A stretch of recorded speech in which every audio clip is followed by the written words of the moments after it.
Hi guys, and welcome to my channel. I know it's been a while since I posted a video on my channel. In subsequent videos, I'm going to be explaining to you guys why that has been the case. Now, as you can tell, I'm still in my scrubs. That means I just clocked out and I had an overall nice shift. I would not want to complain so much. I know I had a patient who was constantly asking for pain medicine. I do understand their pain, and aside to that, the other patients were like chill. But I'm not here to talk about my night shift. In subsequent videos, I'm going to be posting videos concerning like my second job and how I'm juggling between two jobs. One is a full-time job and the other one is just a PRN, because I kind of schedule it in such a way that I work the first 3 days of the first week, and then the next week I work like the last 3 days of that week. So it gives me like 7 to 8 days off, and so in between that 7 days off, I like to just come pick up an extra shift at this second hospital. So I'm going to be making a video on how I'm juggling between these two hospitals and how what are the challenges and how going back and forth between these two hospitals.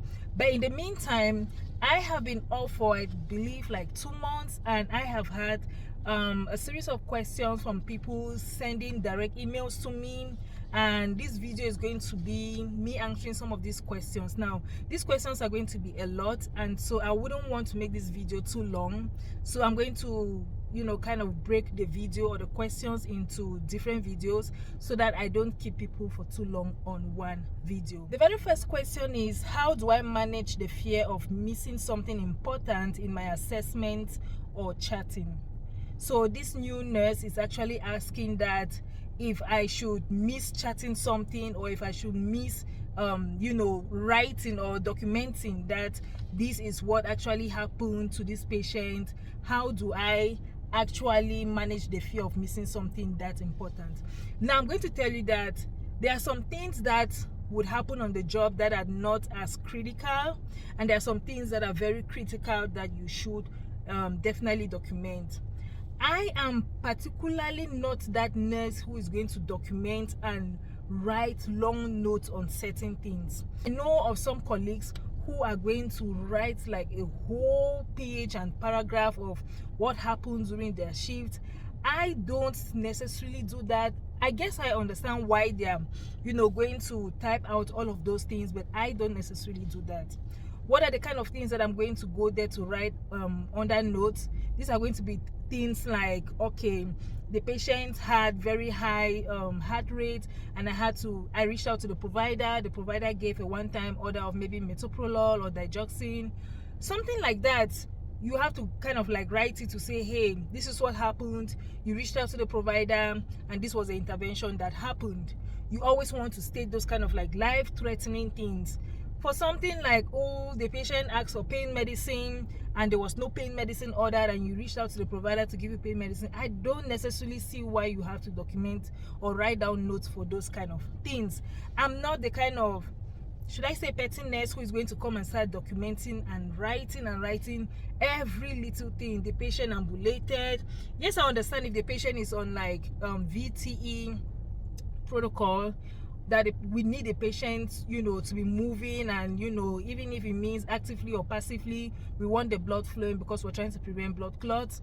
I will understand why I need to document that. But if it is in a patient who is ambulatory independent, who goes to the restroom by themselves, I don't necessarily see why, if you should omit documenting that, okay, the patient has been going back and forth to the restroom by themselves, that should kind of like make you feel bad or terrible. Again, there are certain things that are going to happen on your shift that you might not remember at the end of the shift to document. I tell you what, there have been some patients who maybe for some reason we need to have a close watch on their I&O, that is intake and output, but sometimes the nurses are going to forget to document even these things that are very critical. Now, it depends on how critical the thing is. I remember there was a time when I got reports from the day shift nurse and they forgot to document the NG tube output.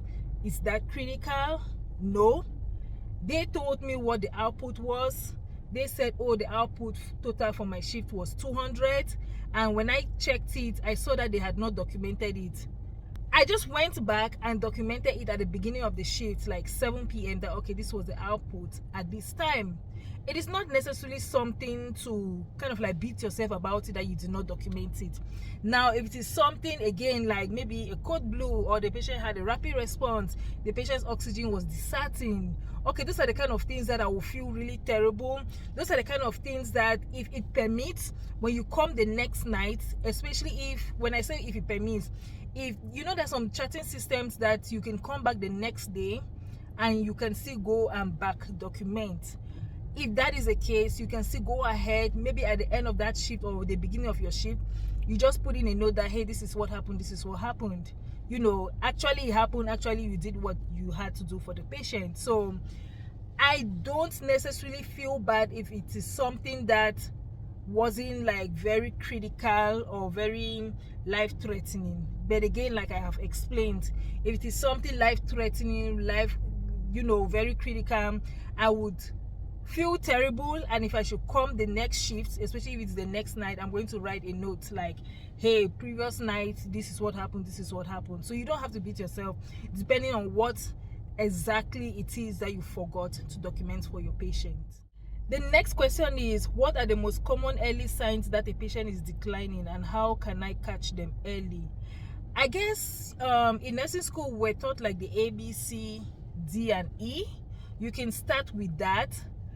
And also there are some things that I guess will come with experience. Sometimes you would, you know, I guess time is going to be your best friend when it comes to like the nursing and nursing judgment and being able to catch certain things about a patient, especially when they're declining.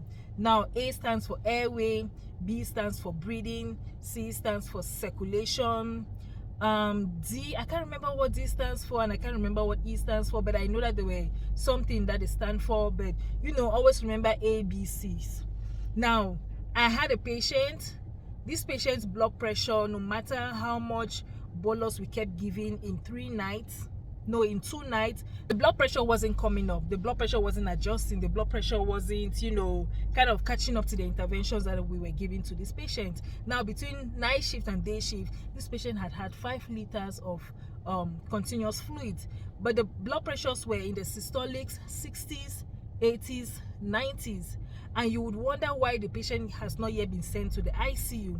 Now, a low blood pressure is really one thing that you should kind of like immediately know that hey, this patient is declining, because it is the C in the ABCs.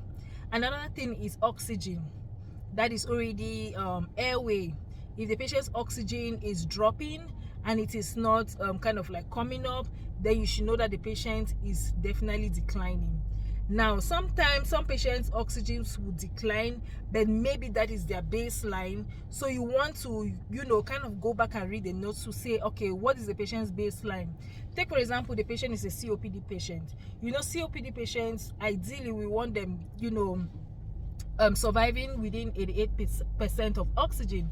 Now, if for some reason the patient is starting 89, there's no reason for you to panic in that situation, you know. So you have to know what the patient's baseline is. There are some people who have lived with a certain criteria which might sound critical to you as a medical personnel, but for them that is life as usual for them. So you also have to know their baseline. Now, how will you know a patient is declining? Another thing, you have to look at their labs. Let's say a patient came to the hospital and their white count is this, and then maybe 6 hours into your shift, the patient's white count is increasing.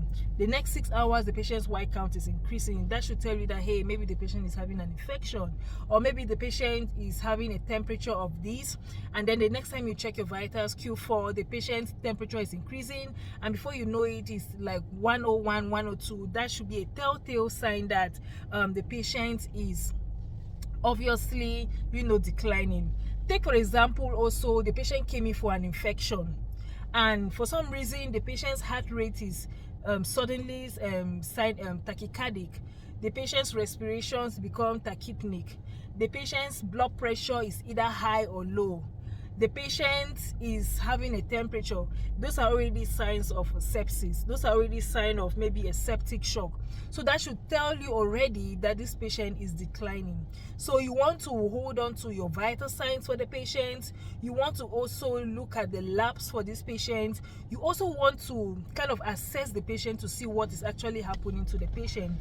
Tell you what, I had a patient who was kind of declining. Yes, the patient had all the vital signs that were very significant to the fact that the patient was declining. But tell you what, when I looked at the patient, you could also tell, because the patient now became very quiet, the patient became very sleepy, the patient became arousable to sternal rub. So those are things that should be able to tell you that, hey, this patient is actually declining. So do your assessments on the patient. Sometimes you can ask the patient, hey, how are you feeling when let's say, for example, does it hurt to breathe, or just something. Just ask the patient a question regarding to their diagnosis at that moment. You also want to look at the labs, the vital signs, asking the patient, assessing the patient. So those are some of the telltale signs to assess, to be able to know if a patient is declining.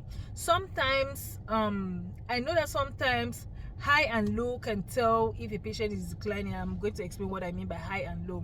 High blood pressure in certain situations can be a sign of a patient declining, as well as low blood pressure can also be a sign of a patient declining. Now, the patient's heart rate declining is also a telltale sign, as well as high heart rate is also a telltale sign. So it doesn't necessarily mean that, oh, if something is very low, then the patient is declining. It can also be that if something is really high up there, then the patient is also declining. So like I said, do your assessment, ask questions to the patient, look at the labs, and also, you know, do your vitals. So these are going to be the only way I can think of that is going to help you to be able to know when a patient is declining. The next question is, how do I organize my shift so I don't feel behind all the time? Now, I will tell you that your workflow is going to be very dependent on what you are comfortable with. That is one thing I can tell you. The way I organize my shift is not the same way that another person would organize their shift. I typically will come to the shift and I'll write down all my medications. I break it into 3 parts. I write from 7 p.m. to 11:59, that is one block, and then from midnight to 4 a.m. that is another block. No, from midnight to like 3:59, that's one block, and then from 4 to like 7 a.m. that is another block. That is how I write my you know, kind of organize my shift, so that I know what sort of medications I will be giving to the patient, so I know what sort of equipment to pull out for this patient, so I know what vital signs to look out for, so I know what to expect. Take for example, the patient came for maybe hypotension, and you know, when you write down your medications, you're going to see, this patient is on lisinopril. Yes, the patient takes lisinopril at home, and that is like their normal medication at home. But when you write the medication, it's going to give you a telltale sign that, hey, I need to watch out for, you know, looking out for the patient's blood pressure.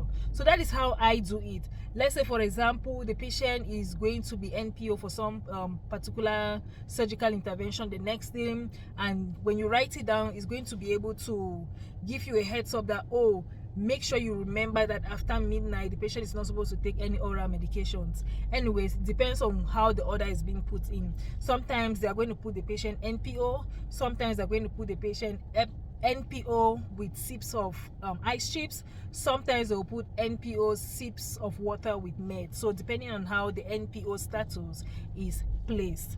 Now, so that is going to be how I organize my own shift. I will tell you that some people organize their own shift by writing everything on their brain. I have gotten to the point where before I used to write everything detailedly on my brain, because I want to be able to detailedly know certain things about my patient, to a point where I think I can now retain certain information, and then when I'm giving shift reports, I can quickly remember it to say it to the oncoming nurse. So I just write down the things that are kind of like numerical, the things that I feel like are very important.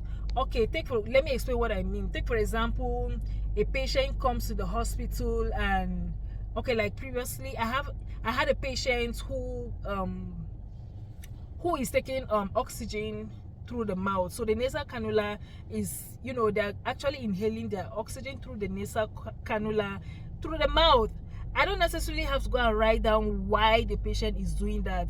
I automatically already remember that the patient had said that they've had several nasal fractures, and so that is the reason why when they you know, get oxygen to the nasal cannula through the nostrils, they don't get the adequate amount of oxygen that they should be getting. So they always have survived on, you know, putting the nasal cannula through the mouth. So I don't necessarily have to go and write those kind of things down. So, you know, you just write the most important things. Okay, the blood pressures have been in this range, the patient is taking pain medicine, what pain medicine, how often, when was the last one, the patient is going to be NPO, the patient has this IV, or the patient is getting this continuous IV, the patient is getting IV antibiotic, the patient is maybe getting steroids. Those kind of things, you write it down. And then another thing too that helps me in organizing my shift is when I write my medications. I think I've showed you guys how I write my medications. I kind of write, okay, let's say I have 4 patients for tonight. I kind of write I take an A sheet paper and I fold it into 2. Then I divide it into 4 columns. I write room 1, 2, 3, 4. Then I break it into the blocks like I told you guys. The first 3 hours, the next 3 hours, the next 3 hours, or the 4 hours, 4 hours, 4 hours. And then below, let's say room 1, I'm going to write the DNR. I probably will write the NS running at 75. I probably will write, okay, pain medicines, they have this medication and this pain medicine, and this one is Q4, this one is Q2, this is when it was last given. I go now to maybe room 3. Oh, this patient is going to be NPO at midnight for surgery. And then I go to room, I don't know, room 4. Patient has a PICC line, patient has a Foley. Remember, the patient has labs at 5 a.m. Remember to go draw your labs. So that is how I get a pictorial or a picture of what my shift is going to look like. I like to always have a representation of my entire shift on one sheet of paper, so that I don't necessarily have to miss out on certain things. I can tell you that some nurses will write like everything on one sheet for one patient, and then they'll go and write another thing for another patient on another sheet, and then, you know, they'll kind of have like, okay, let's say for example they have 4 patients, they're going to have 4 sheets of paper, they're going to write everything on each sheet. Don't get me wrong, when I'm taking my reports, I have 4 separate sheets for 4 separate reports of my 4 patients. But when I'm writing my medications, I have a separate sheet that I kind of write my medication. So let me actually get my medication sheet from my bag and show you guys how I actually do it. Now, let's see. So this is how I actually break it. You see how 1, 2, 3. So this is from this right up to 11:59. Then there was no medication due here, and then the next one was at 6. And then beneath here I had LR running at 100. So this is how I do my representation of my shift. And then behind here, so in this hospital where I work, the nurses are responsible for taking vital signs for the patient. So I also do the same thing. I break it down and I take my vitals. Let me, so you guys can see that. And I'll turn it to medications, and that's about it. So for me, this gives me a pictorial representation of what my shift is going to look like, so that, hey, okay, this patient in room 1, LR at 100, I'll exactly know that, or I'm going to know that, hey, LR is going to run for 10 hours, so I should have maybe an extra bag of LR in that room by 4 a.m. 3:30. So that kind of reminds me, so that the IV tubing doesn't go dry.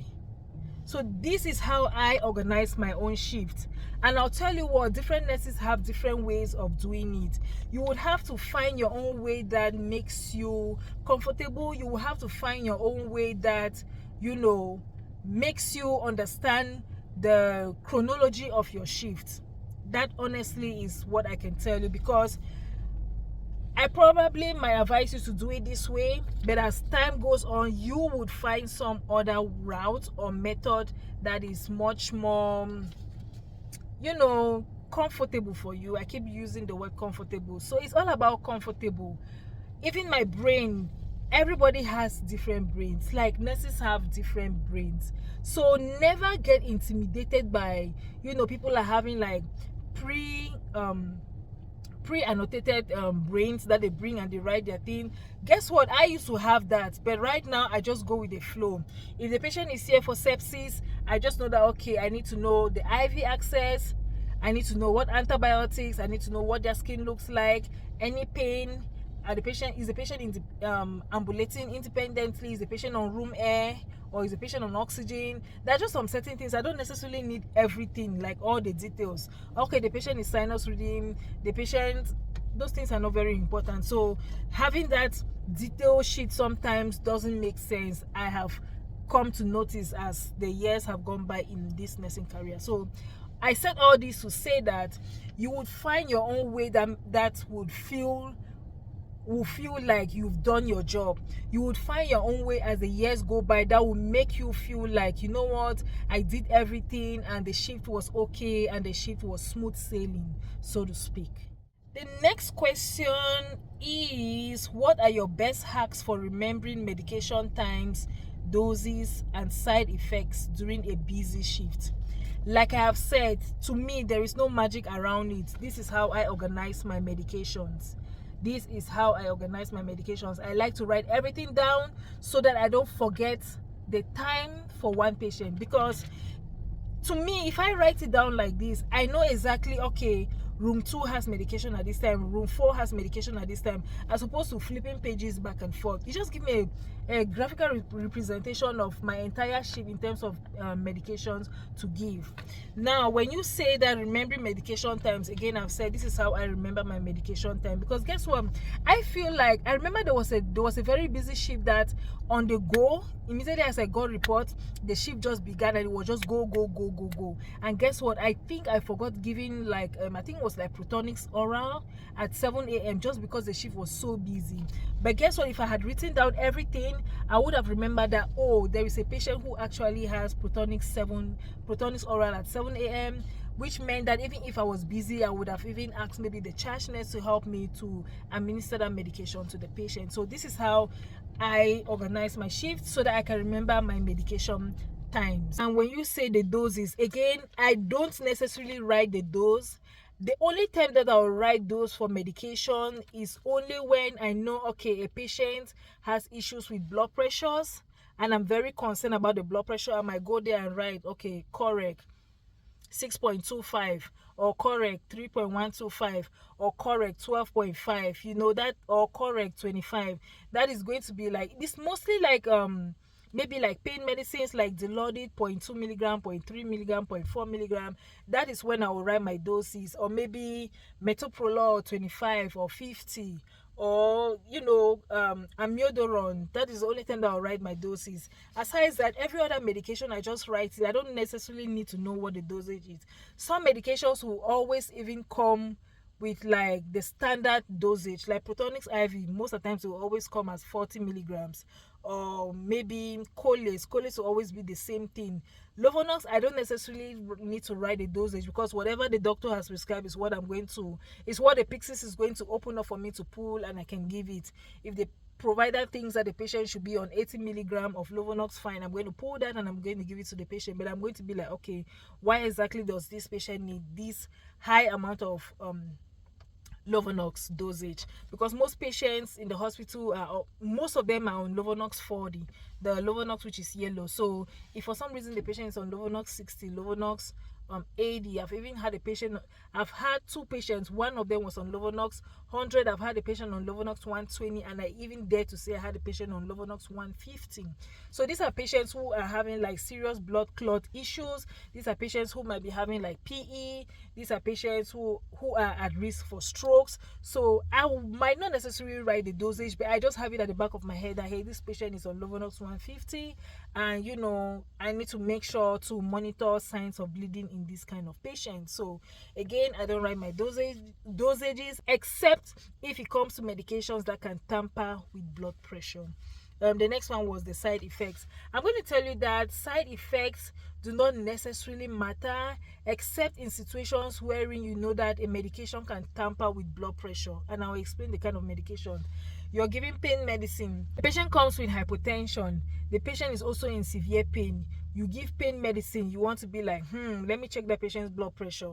If the patient's blood pressure is like in the 90s, and that is how it has always been in the 90s, and the patient has been getting their pain medicine, but the blood pressure is all still in the 90s, okay, fine. I guess the patient can survive with pain medicine at that time. With systolic blood pressures in the 90s, you're giving the patient pain medicine. When last did the patient have a bowel movement? Especially if you're giving too much pain medicine for the patient.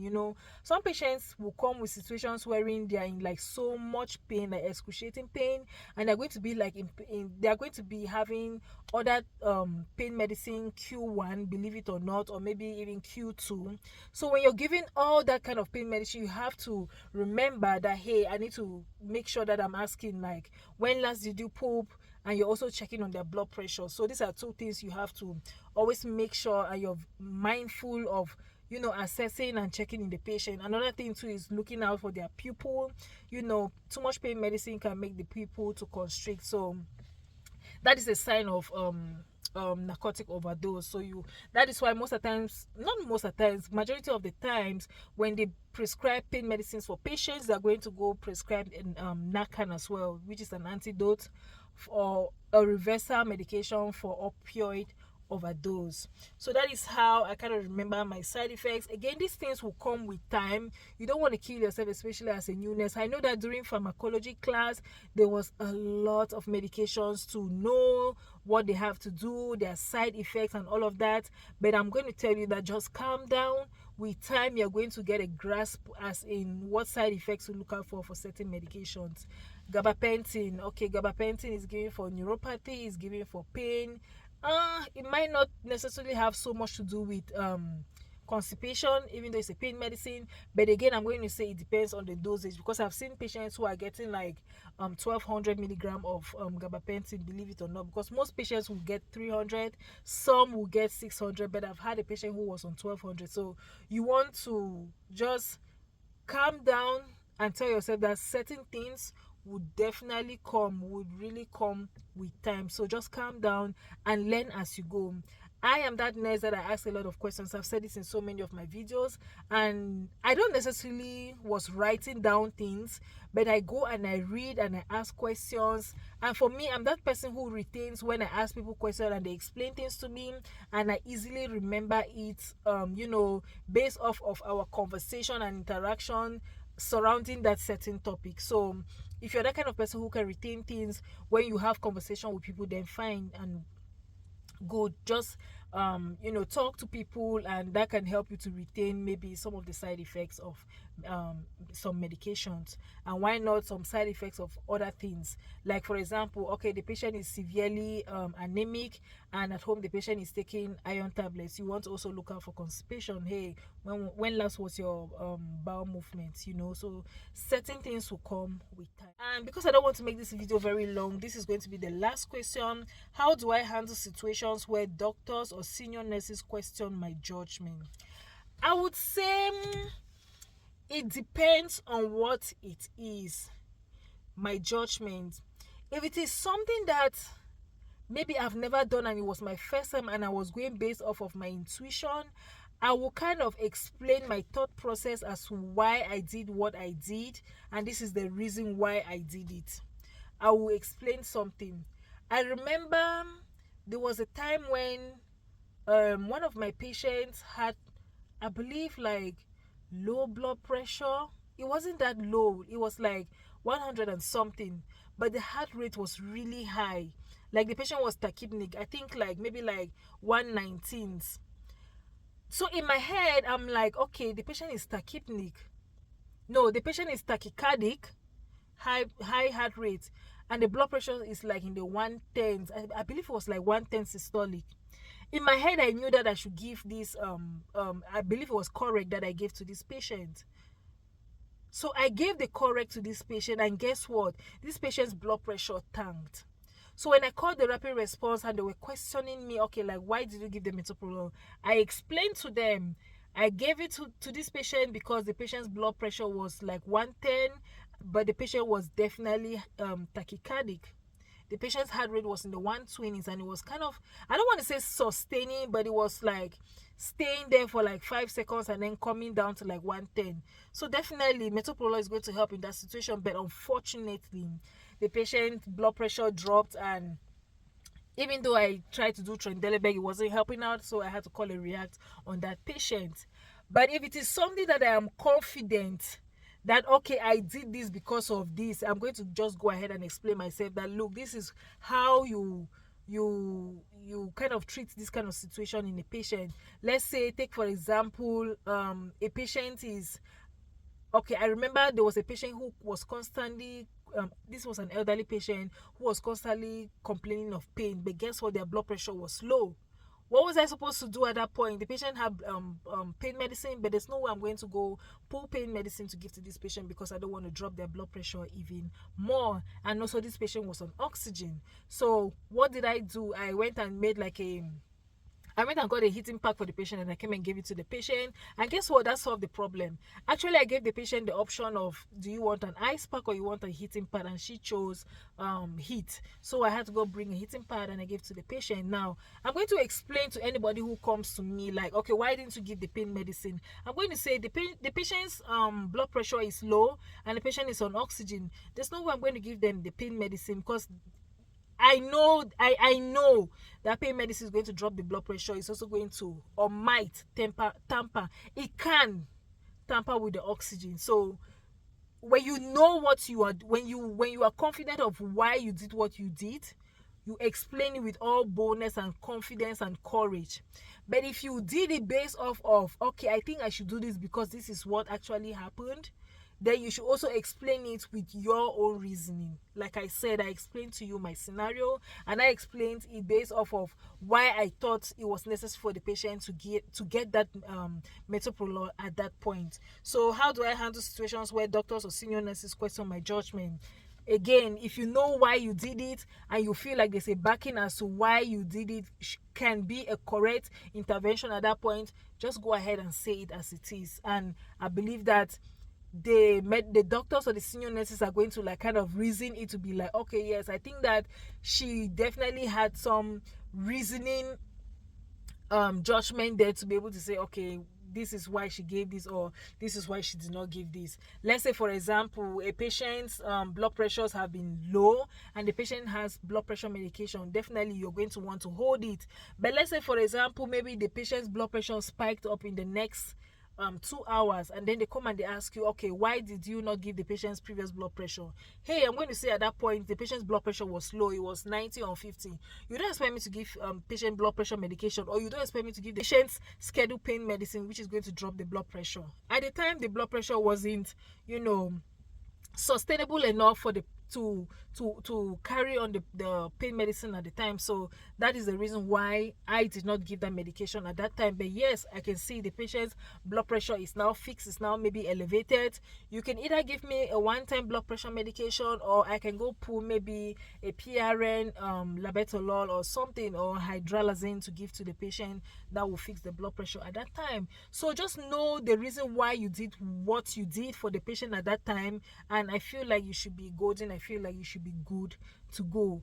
I'm going to say this to all new nurses: please, please, please do not make senior nurses or medical doctors to make you feel, to intimidate you, or to make you feel like, who is this, or to make you feel like, oh, she's going about as though she even knows something when she's just a newbie. No, definitely you want to make sure that you know why you're doing what you're doing. And I always say this to new nurses: please never do anything without asking senior nurses.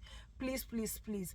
I feel like I was that nurse who was always asking senior nurses questions, so I didn't feel bullied, I didn't feel intimidated by the senior nurses. Even doctors, I usually used to ask questions to doctors. Like, I remember there were times when I would, like, as a new nurse, definitely there were some like medications that I wasn't aware of. I remember there was one time the doctor came and prescribed a patient who was being discharged Biktarvy, and I was like, what medication is that? So she explained to me that, oh, that is a medication for patients who are HIV positive, HIV positive. So I asked the questions. Same thing again. I remember there was a patient who had a mechanical heart valve, and we want warfarin to be between 1 to 2, but for this patient they wanted it to be really high, I think 2.5 to 3.5. So when the doctor finished explaining things to the patient, I walked out with the doctor and I asked, okay, why do we necessarily want the INR, because the patient was on warfarin, why do we want the INR to be that high? So he explained to me. Now when you get that kind of rapport, when you have that kind of relationship with doctors wherein you're asking questions, same with older nurses, I don't feel like you're going to be that kind of nurse that senior nurses or doctors are going to intimidate you. Granted, I understand that there are so many doctors, you might not become very comfortable or friendly with all of them, but try as much as you can to ask questions, be comfortable around people so that they understand that, okay, you too want to learn, so that when you're in that learning mode with them, they are going to become friends to you and you will not be intimidated. I can assure you that you won't be intimidated. I remember the very first time I got intimidated by an elderly nurse. I think I've made a video before on that. That was because that nurse was new on the floor. I had not yet gotten to know her personally. Guess what? I think the following week I got to ask her how to set up a feeding pump. She explained it to me, and guess what? From that moment we were besties. Like, we were very good friends. She was very, very, oh Stephanie, how are you doing? How are you catching up? Do you need help in anything? If there's anything, come and you can come and ask me. If I'm busy, I'm going to help you out. So that is how to kind of rule out intimidation when it comes to like the doctors and senior nurses. Make sure that you become friends with them. I'm not saying that you should become overly friendly with them, that they are going to use you, like they are going to be like, oh please help me go get this, oh please go do this, oh please go do this, just because they feel like you are a junior nurse and they are a senior nurse. Be friendly with them with a limit, so to speak. Thank you all for staying right up to the end of this video. Like I said, I have a lot of questions. I just answered these questions, and in my next video I'm going to be answering the rest of the questions. I kind of tried to classify these questions into categories. So this first category was clinical confidence and skills. So I had to go copy all these questions and put them in different categories. So I just answered the questions on clinical confidence and skills. I know I still have another block on this kind of topic. I hope that the answers to these questions were very helpful, especially to new nurses.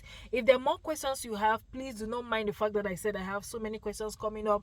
Just shoot the questions to me and I'm going to arrange them in such a way that if it's something that is repeating from the questions that I already have here, I'm going to skip it out. If it's something that I don't yet have from all the questions that I have here, I'm just going to add it in subsequent videos. Like I said, I am very passionate about helping new nurses. I am very passionate about building confidence and the skills in new nurses. So if you have any questions, it doesn't matter. Shoot the questions and I'm going to definitely answer these questions. I love you guys. Stay positive. Keep asking your questions. Drop your questions in the comment section. And from me to you, I'll see you all in my next one. Bye guys. Peace out.